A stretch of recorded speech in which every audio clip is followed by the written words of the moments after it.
Telugu Desam party కోసం సుమారు 9 సెంట్ల స్థలాన్ని పార్టీకి రిజిస్టర్ చేయడం జరిగింది. దాన్ని వీళ్ళు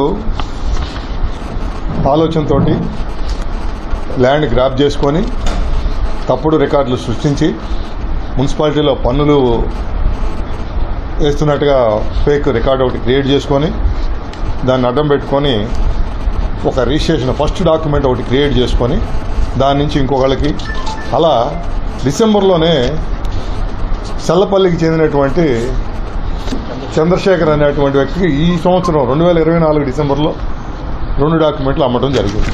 అంటే 2 డాక్యుమెంట్లు అంటే దీనిలో 7 సెంట్లు 7.5 సెంట్లు ఒక డాక్యుమెంటు, 2 సెంట్లు వేరే 2 డాక్యుమెంట్లుగా ఉన్నాయి.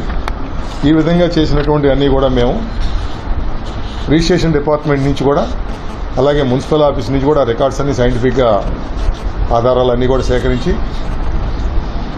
వీటి మీద భవిష్యత్తులో ఛార్జ్షీట్ వేయడం జరుగుతుంటుంది. అలాగే ఇటువంటి గ్యాంగులు ఇంకా బాపట్లలో ఉన్నట్టుగా కూడా సమాచారం ఉంది. అవి కూడా త్వరలోనే ఆ కేసులన్నీ కూడా రిజిస్టర్ చేసి చట్ట ప్రకారం తీసుకోవడం జరుగుతుంది. ఇంకా దీని వెనక సూత్రధారులు పాత్రధారులు కూడా ఉన్నారని తెలుస్తుంది.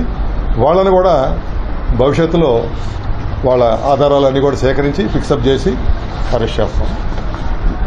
ఛార్జ్షీట్ ఇన్వెస్టిగేషన్ అంతా కంప్లీట్ అయిన తర్వాత ఛార్జ్షీట్ కోర్టులో వేసిన తర్వాత ఇలా జరిగిందని inspector general registration and stamps వారికి కూడా మేము రిపోర్ట్ పంపడం జరుగుతుంది. దాని మీద వారు ఎంక్వైరీ చేసుకొని ఇవి ఫేక్ అని క్రియేట్ అయితే రిజిస్ట్రేషన్లో రద్దు చేయడం కూడా జరుగుతుంది.